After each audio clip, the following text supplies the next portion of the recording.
the terminology and the science behind understanding tactics today is a much more intellectual conversation than I ever expected to hear around the kitchen table at some of my fire stations.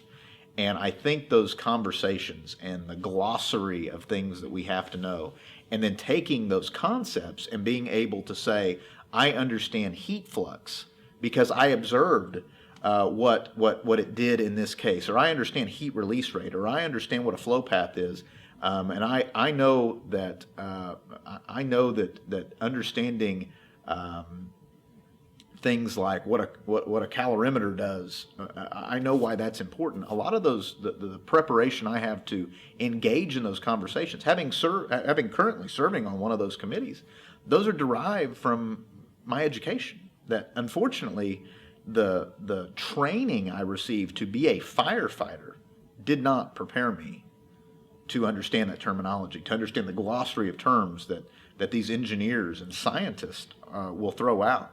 But it's important that I can engage in those conversations, because the challenge ahead for the fire service when it comes to digesting the science and then catalyzing every opportunity to make firefighter safety a priority, the challenge ahead of us is that we have to take all this stuff and make it hit the streets so that we're integrating it into our training curriculum, into what an initial arriving fire company is doing, and that's easier said than done.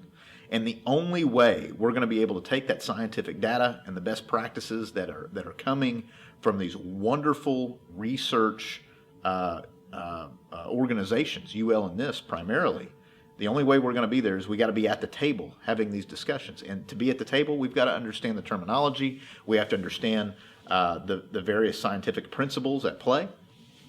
And higher education is the only thing that prepared me personally for that. And I think that for firefighters, we all find fire fascinating. We probably wouldn't be in the business otherwise. And so, for me to be able to engage with these folks that I would say are much smarter than I ever will be,